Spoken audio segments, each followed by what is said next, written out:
I'm 81 years old, and I still can't sleep through the night. Not because of my back, oh, that's shot to hell.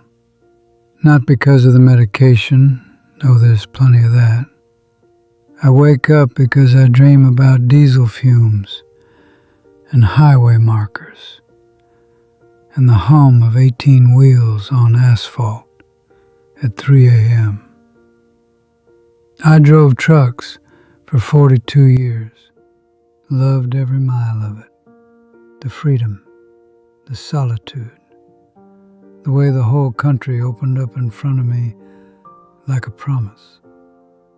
I told myself I was doing it for them, my wife, my 2 boys, putting food on the table, keeping the lights on.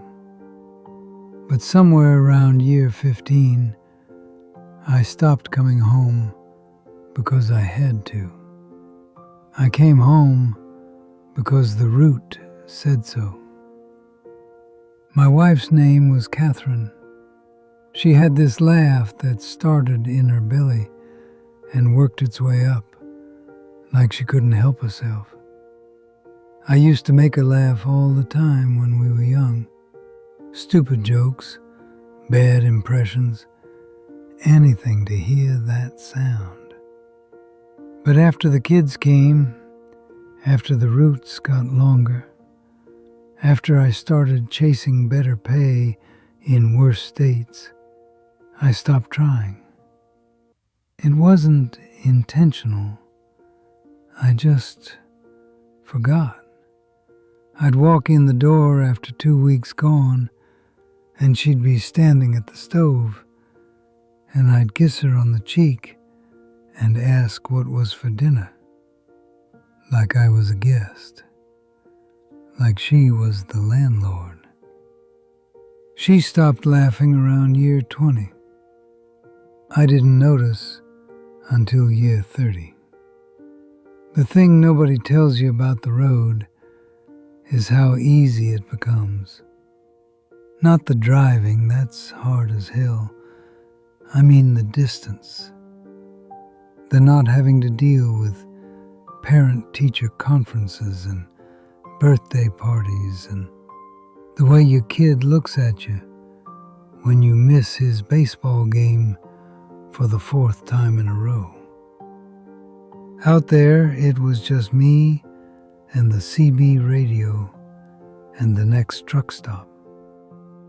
No one asking me how I felt.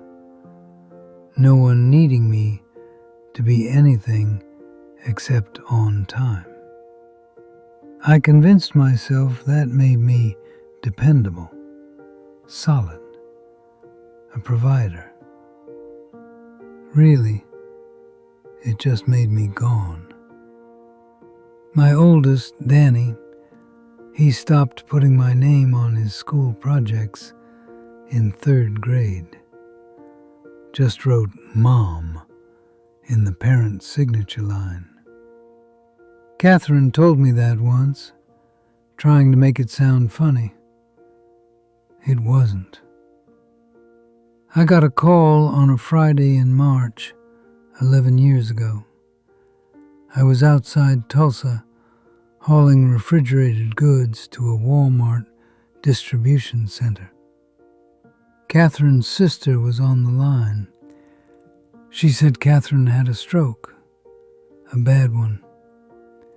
She was at regional medical, and I needed to come now.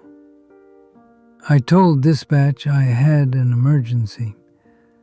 They told me I had a delivery deadline. I sat in that cab for 10 minutes, engine idling, staring at my phone. Then I drove to Walmart, unloaded the truck, clocked out, drove 14 hours straight to the hospital. She was already in a coma when I got there. I sat next to her bed, held her hand, and said all the things I should have said in 1987.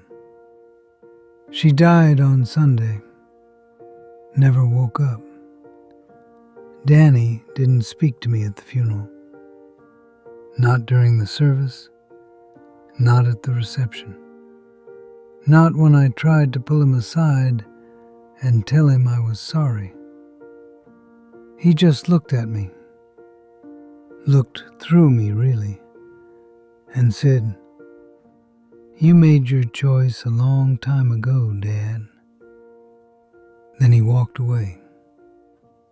My youngest, Michael, he tried to play peacemaker, said Danny was just grieving, but I saw it in his eyes too, that same flatness, like I was a stranger wearing their father's face. I wanted to argue, wanted to explain that I was out there for them, that every mile I drove was so they could have what I didn't. But the truth I didn't want to say out loud, was that I drove because it was easier than staying.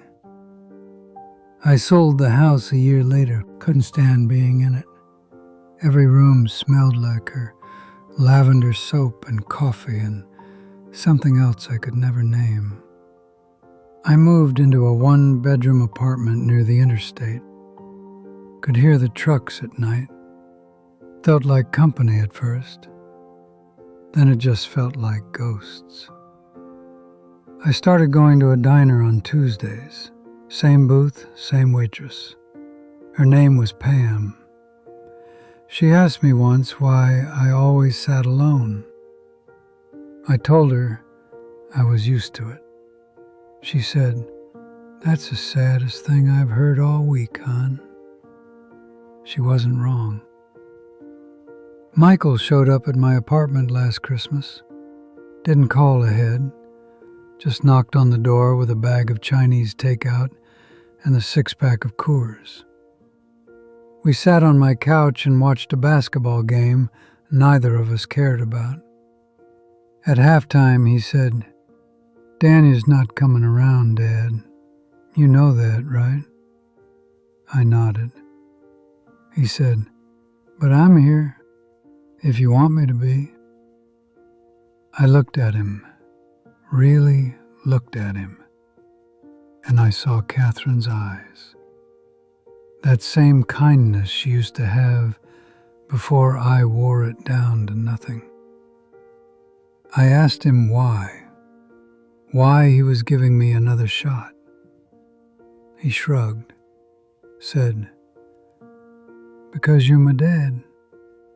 Now I don't want to be 70 and realize I could have tried." That broke something in me I didn't know was still intact. I'm trying now. Michael and I talk every week. Not about anything important. Sports, weather, what he's making for dinner. But we talk. I asked him once if he thought I could fix things with Danny. He said, "I don't know, Dad, but you can't fix something you're not willing to face." He's right. I spent 42 years running.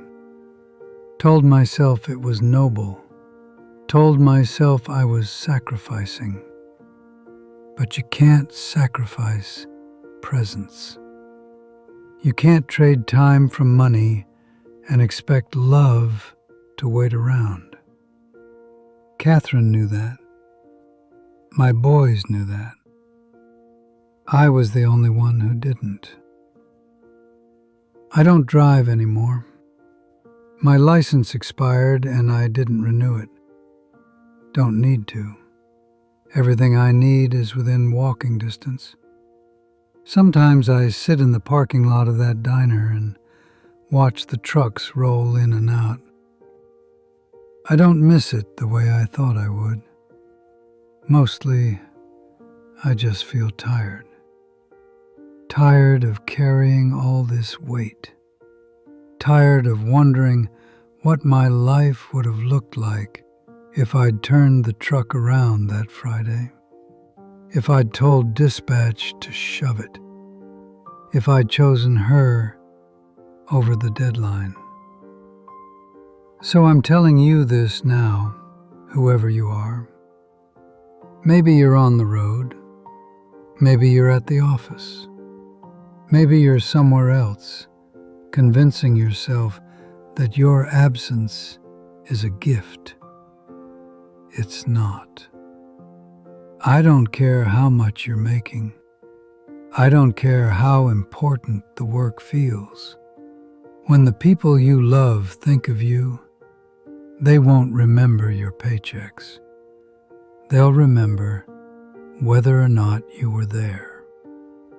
And if you're not careful, if you keep choosing the highway over the kitchen table, the deadline over the bedtime story, you'll wake up one day and realize you spent 50 years driving away from the only thing that mattered. Don't be me. Turn around while you still can.